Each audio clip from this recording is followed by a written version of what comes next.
Hello everyone, we're crappie fishing today, and this is one of my favorite things to do at this time of the year in the spring. They're up shallow, they're in the pencil reeds, they're really aggressive. We've actually had them today come up and eat our slit float, and we've seen them swimming away with it in their mouth. Like, they're insanely aggressive.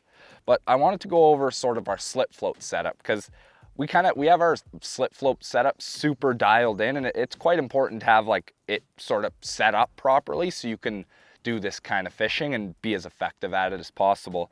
I'll give you a little run down over the setup and then show you kind of how we catch these fish. But the rod that I'm using is an Omen Panfish and Trout. This is actually their new one. They did a really good job of this rod. I like it just partially, like just the actions and the weight of it. It's got a pretty small handle, so the handle doesn't really overpower the rod. It's light, so we're using a 7-foot light. And 4-pound braids. So we're using long, light rods, light braid, and then 1,000 size reels. This is the new Aerios, pretty sweet spinning reel, 1,000 size. The key to this setup though is balancing your line with your rod, your leader, and then also using bright colored line. I like to use bright colored line because when we're doing this kind of fishing, you want to have a lot of slack to your float, because that way your float stands straight up and down, perfectly vertical. So you need to have slack out. And when you're fishing with two people and you have line laying all over the water, it's actually good to have light. This is white, it shows up really well on the dark water. But it's nice to have a line that shows up, because then your partner knows where to cast. You know sort of how to manipulate your line to get your float to sit where you want it. And then we're running long leaders. The thing about running long leaders is in order to do this kind of fishing, we use a slit float, or a slit float with a bobber stop.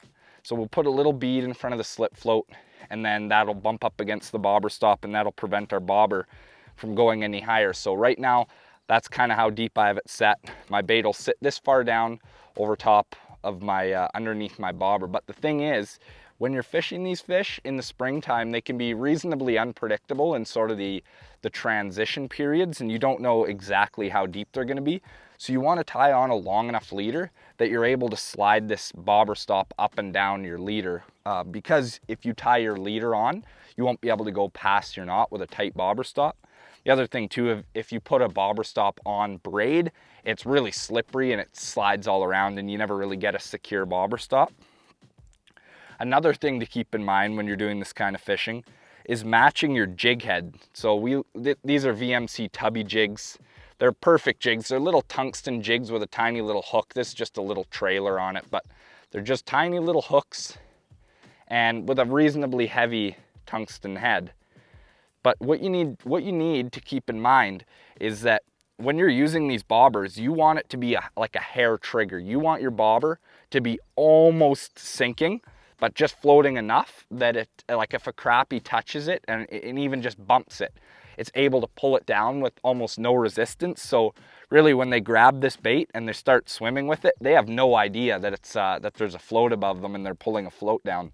So what you do is it depends on the wind, how big of a head you want to use. But for the slip floats, you can get away with using heavier heads. The only reason you don't want to go too heavy is because they just start to get too big and bulky and the presentation gets a little bit too harsh.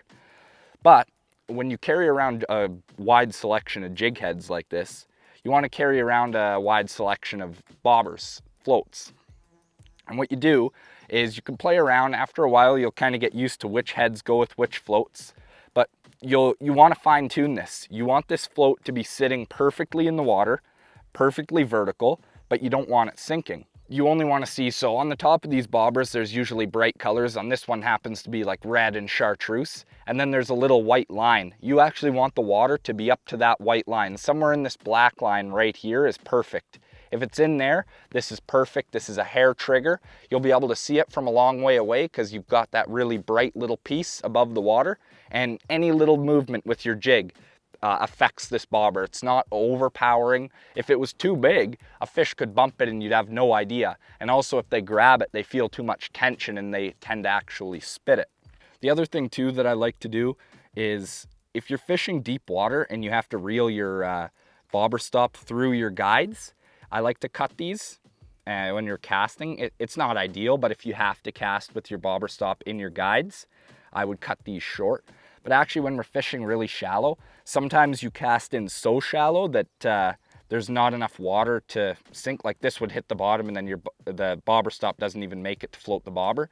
And having all these strings out actually just kind of helps you see that. The other thing too is I way prefer the kind of these bobber stops that you can tie on. They don't slide around and they're way more visible. These are way better than the rubber ones just for this style of fishing. I'll show you guys the technique. So what we're actually doing is fishing pretty close to shore.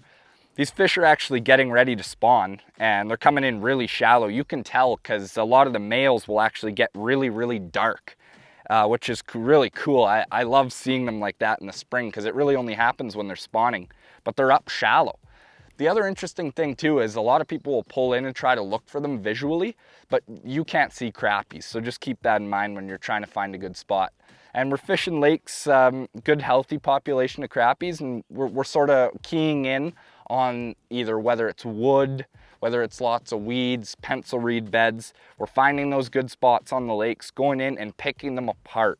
You need to be really slow when doing this. You want to be moving really, really slow. It's easy to pitch in, your bobber doesn't sink, and then pull it. We were actually eating lunch earlier and threw our floats out, and sometimes it took 5 minutes before it was pulled under, but you just got to be patient with it. Pick these beds apart super slowly, and that's how you do it. We actually found a tree today, which is pretty cool, that was absolutely loaded. So, you know, you find those little sweet spots and you can have a good time. But like I said, fishing crappies is one of my favorite things to do in the spring, sort of a family favorite. But yeah, dialing in your setup, having the right rod, right reel, right line, right length leader, and then making sure you balance your float to your jig, fish some reeds, fish some shallow stuff, and you guys are in for a good time.